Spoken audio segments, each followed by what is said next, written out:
Hi everyone. When I thrift shop, I like to look for these boxed frames.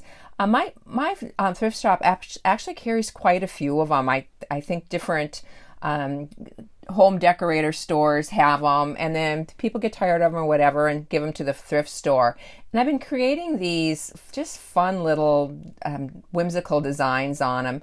I love the stain on this one. I should probably be doing something productive, but I'm not. I'm in my sewing room playing. One of the things I look for at the thrift store is just when I'm looking for these, is just to make sure it has a secured little hanging thing on the back. This particular one I'm going to cover, and I'm just covering it with some cardstock. It has a couple spots on it, or places where they stuck the sticker, and when I removed the sticker, it kind of removed part of the paper and whatever, so I'm just covering it. But I decided today I wanted to do a landscape, a Minnesota landscape, and to me it's just the lake and these beautiful birch trees that we have. I'm going to create it on this piece of canvas. This is a heavyweight canvas that I have ripped, and I found this beautiful fabric that just looks like birch trees. I also included some greens and some fiber and maybe a little floral. I'm not sure what I'm going to do. I really try not to have a huge plan when I'm doing these. I just kind of like to organically create them. I guess when you're doing a landscape, you just want to make sure there's more detail in the foreground, and there's the horizon is completely flat. There's a few things that you just kind of need to be aware of. Other than that, I'm just creating. I love adding texture to it. That piece of brown fabric, I think it's like an acetate, and it has a wrinkled look to it.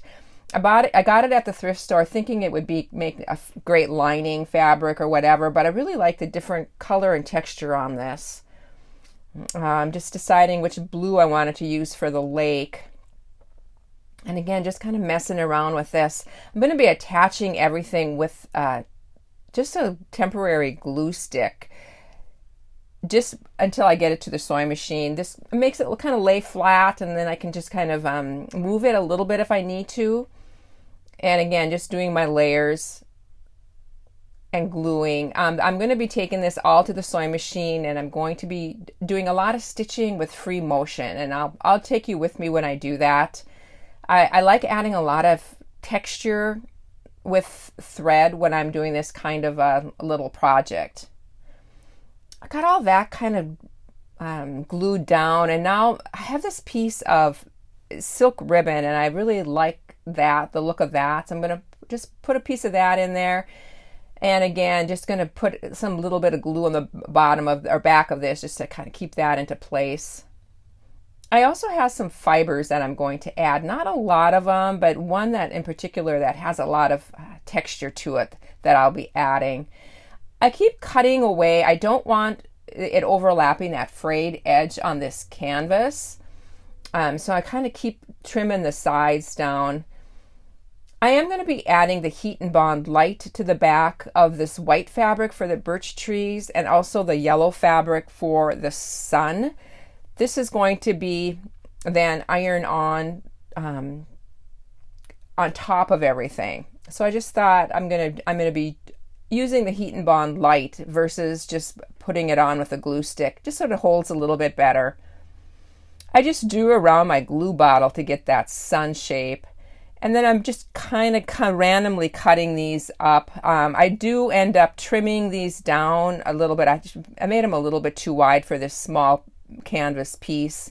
This frame measures 8 by 8, and so that the canvas, when I ripped it, it's just a little bit smaller than an 8 by 8. I do want some of that brown craft paper that I put on this frame to show, so that's the reason for that. Here I am trimming down those birch trees. I'm just kind of deciding where I want to place them. I'm not kidding when I say that I'm playing in my sewing room, that I could do this all day and get nothing else done. It's like, I'm so glad I have a patient husband, because I just, I guess you got to do what you love. Again, trimming away so that raw edge is exposed on this frayed edge. And now you can see I laid a little bit of that, just like a funky fiber. I'm not sure, yarn, I don't know what you would call it, but I'm going to add a little bit of it to the lake. And then there's also a little bit of green. There's multicolors on it. I'm going to add a little bit to the grass. And then this is just a really funky lace thing that I got off of a garment.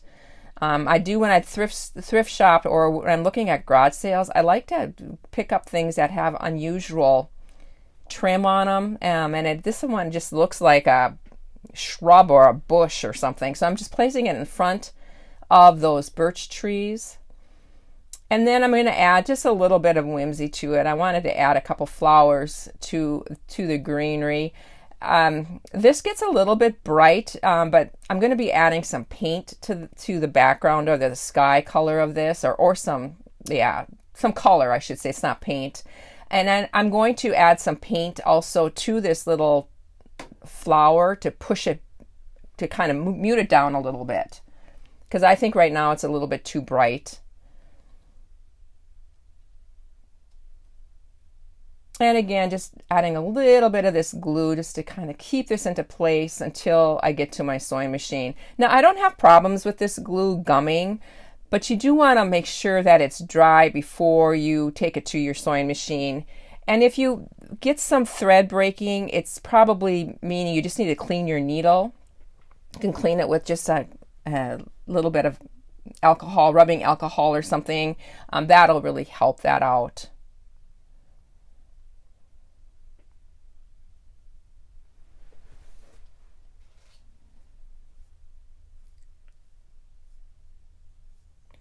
I found all these threads at the thrift store, really old spools, and I thought I'm just going to use what I can. I try to, use blue thread where the blue is and green thread. I try to match it somewhat. It's not, it's not perfect, but I do like to add a lot of different colors when I'm doing a landscape like this, and just a lot of different thread texture things. So you'll see me just going back and forth.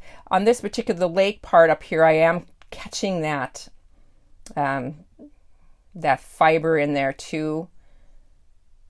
I do have my free motion foot on, and I have my feed dogs dropped. So when I'm doing this free motion, I have, on my machine, when I drop my feed dogs, the stitch length automatically goes to 0.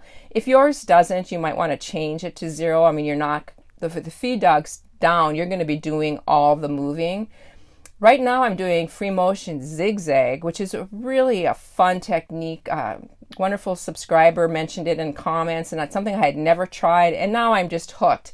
It really travels fast. I mean, you can really fill in areas quickly.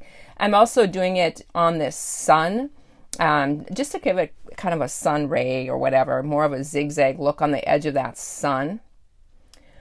I'm going to be linking my products down below, but I'm using these portfolio. These are just a student grade, very inexpensive. They are an oil pastel, but they are a water soluble oil pastel. So I have water in that little lid there. What I love about these pastels is, like I said, they're inexpensive. The set of 24, I think, is only around $10. And I thought that's a pretty good value. I know, like, I use my Inktense pencils a lot. I love using my Inktense pencils, but they are pricey. So I like to, just kind of share different things that you can use. That's, with everything being so expensive now, this is something that you can still kind of get that color you want. And another thing about landscapes is that in the sky, it's a little bit darker on top and not so dark on the horizon. So, I try. It's not perfect, but it's all about the fun of it. Now, I did finish doing the sides on this little frame as well. I covered that with cardstock because, again, the stickers were all over, and Yeah, so anyway, so I don't normally always do that, but this one I did cover the sides as well. Um, and then this is going to get just placed right on the top. It's just a little bit of that craft paper shows. I'm going to be using my fabric fuse glue for this, my fabric fusion glue. This really sticks really well, and you'll see that it kind of it looks like it's going to pucker a little bit when I first place it on this, but once it's dry, it's completely flat, and you'll see some pictures at the end. I did put some glue on both surfaces. You do have a chance to move this a little, it doesn't latch on right away, but it does dry quite quickly. So I'm just smoothing it out there. And you can see it does have a little bit of some little wrinkles, but when this dries, it's completely flat, and just a fun little scene. I wish we had more sunshine like this shows in Minnesota. I'm back in Minnesota now, and yeah, we've had a lot of cloudy days, but cloudy days bring rain, which bring Mayflowers, so I'm not going to complain. I hope you enjoyed this, everybody. Here's a couple pictures of the other ones. Love these whimsical little birds, and also the mushrooms. I'm really in the mushroom theme here, so I hope you guys all have a wonderful week. Thanks so much for watching. Bye for now.